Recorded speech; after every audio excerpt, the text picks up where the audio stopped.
At ito na nga ang part 2 ng ating birthday celebration ni Malia dito sa Avilon Zoo. So dito nga sa bungad ay makikita nyo yung mga ibon. Hindi ko nga matandaan kung anong pangalan ng ibon na to. Basta ang alam ko sa dulo, meron siyang Glory. Ay basta ayun na yun. Search nyo na lang. And dito sa pag dumiretso ka pa ay makikita mo naman ang kainan. So kapag ka nagutom ka habang namamasyal ay pwede kang pumunta rito para kumain. At inaya ko nga dito ang aking asawa na magpaikot-ikot nga kami para makita yung ibang senaryo. Uy, ikot-ikot lang. Parang kanta lang ni Sarah G.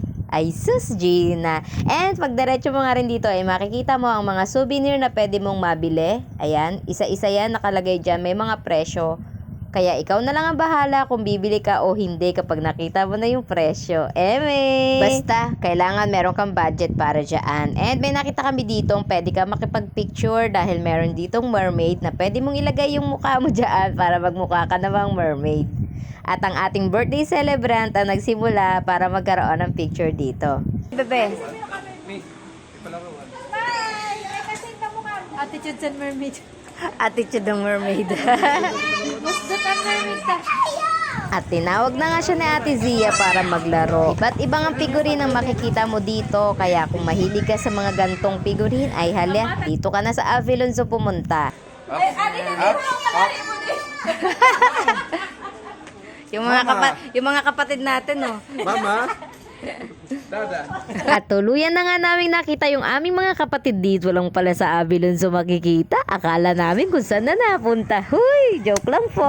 At dito nga sa area na ito ay pwede mong dalhin ang iyong mga anak dahil kapag napagod sila sa kaiikot ay pwede silang maglaruin dito. Dahil ang mga bata kahit pagod yan pero may palaruan ay maglalaro at maglalaro sila at tila ba parang makapangyarihan ng palaruan na nawawala ang kanilang pagod. At syempre, hindi mawawala ang picture taking. Syempre, ang picture taking ng ating birthday celebrant na si Malia. Hindi nga lang ang mga bata ang masayang nagpunta dito, pati yung mga isip bata na katulad namin ay nag-enjoy sa lugar na ito. At syempre, kung may picture taking ng mga bagets, may picture taking din ng mga adult. At habang busy nga magkwentuhan ng mga adult, ang ating mga bagets na si Ate Zia at si Malia ay nagduyan-duyan na dyan. O kitang-kita talaga yung saya nadala ng pagpunta dito sa Avilon Zoo. Iba talaga yung kilig ng mga bata kapag naipapasyal sa mga gantong lugar.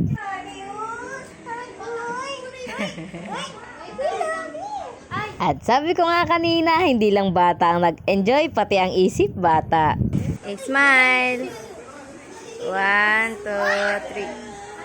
At syempre, hindi tayo magpapahuli at magduduyan din tayo. Ay nakakamiss din talaga maging bata kapag nasa ganito kang palaruan, di ba? Ay, napaka-pogi naman talaga ng batang ito. Ito nga pala si Baby Leon, kapatid ni Ate Zia, na pinsan naman ni Malia. Hay, ang sarap na lang talagang maging bata. Yung wala pang stress at hindi mo masyado kailangan ng pera. Ang kailangan mo lang may pambili ka ng wik-wik. Ate Zia, tingin. Ate Zia! Nahilo na. Hila. Grabe ang generate ni Baby Six.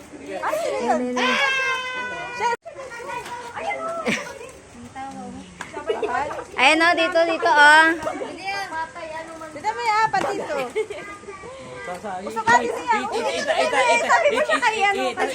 Itaas mo si ano, si Nay, si Magaan. Magaan lang. Itaas mo si Nay. May ipit ang pala na. Na. Apo. Ayan siya. Sabi ni Malia, ipit na ako dito. Malia talaga yung number. Sige lang. Birthday mo naman.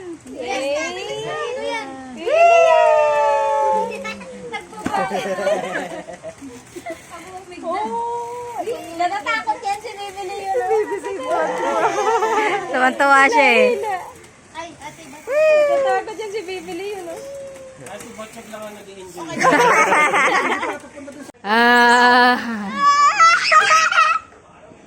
Dito sa kabila, dito. Slowly lang ha, baka tumalsik kayo. Di ba kanina dito ganito? Ate Baling.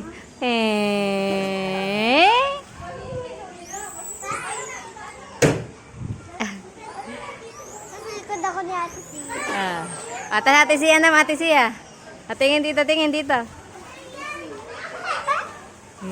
Ay.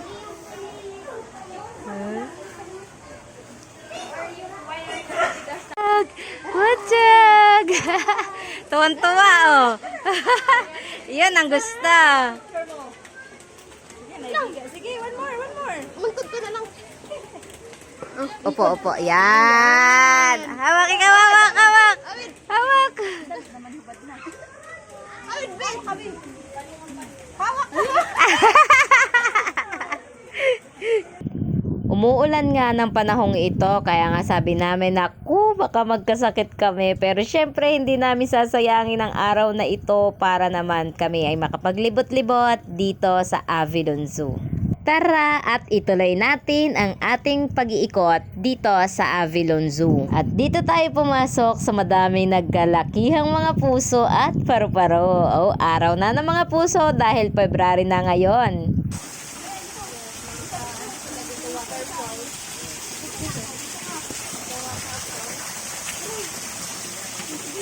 At may pa-waterfalls pa nga dito. Huy, parang ang sarap maligo. Huy, hindi pwede, Gina. Languyan yan ng mga bibe. Wow. African collared dove.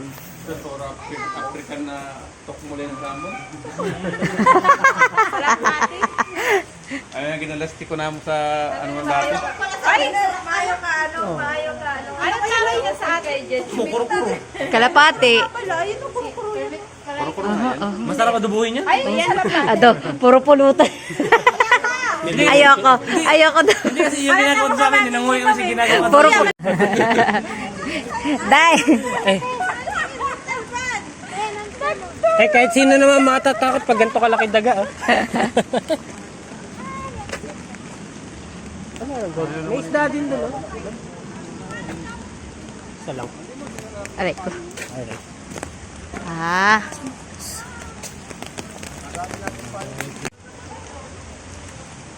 Ang dilim mo. Madilim ka talaga. Tara, pasok na tayo sa mundo ng Encantadia. Huy, sa gubat lang yan ng Avilon Zoo. Lakad-lakad to eh. Saltwater crocodile. Ayun na! Nagugutom na nga daw yung maliit dito oh. Ayun na, crocodile na, Ate Maling. Crocodile, Ate Maling. Ulan. May sombrero si Sia, wala. Mami, halata yung... Wala sombrero? Siya? Wala? Maliit yung crocodile nila. Maliit pa? Ba't yung nakita ko sa video malaki? Ayun no? Ayun. At ito nga, abangan natin dahil marami tayong makikita ang iba't ibang klase ng politiko dito sa Avilon Zoo.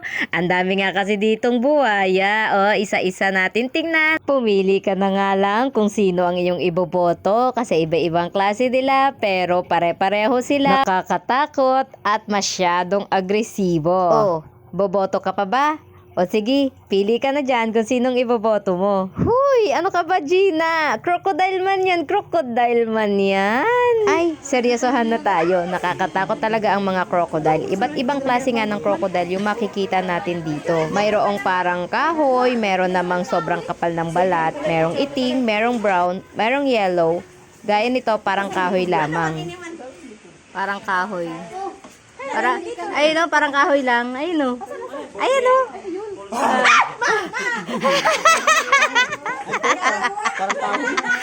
Mama. Wala nangyari ni pagkaroon mo sa lupa. Pag naligo ka sa ilog, tapos may ganyan, hindi mo pansin. Crocodile. Crocodile.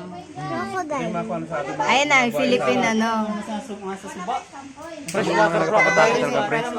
Sa mga suba. Amin mga nakapang tuklaw talaga. Ito na yung sa atin. Ayun Ate Maling oh. Ayan, Philippine freshwater crocodile. Tulog siya. Ay, nakanganga. Naka-smile. Picture daw, smile. Ay, smile ka. Dali. Smile ka, smile. Dili. Ismail ka, nakakalin. Nga. Ay, sorry po. Pero itong mga batang ito, parang walang bahid ng pagkatakot sa buwaya. Ate Maling, crocodile. O, tayo ka dyan, tayo ka. Picture kita. Smile, smile muna. 1, 2, 3. Smile, 1, 2, 3. Okay, 1, 2, 3. Ate Maling. Yung pinakadako. Indo-Pacific crocodile. Yellow ba to? Oh man, yellow siya. Yellow pala. Oo. Laki na. Mas malaki to sa ito ng mga nakita natin. Siya yung Babae malaki. ka po ba? At para sa amin nga, ito yung pinakamalaki sa aming nakita ng mga crocodile. Yellow crocodile nga pala ito, hindi gaya ng iba na itim at parang kahoy.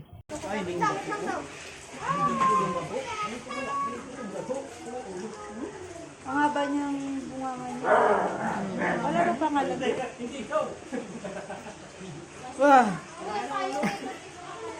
Wala siyang pangalan. Pangalanan mo nga. Dudong. Dudong ang pangalan. Si Duda ito.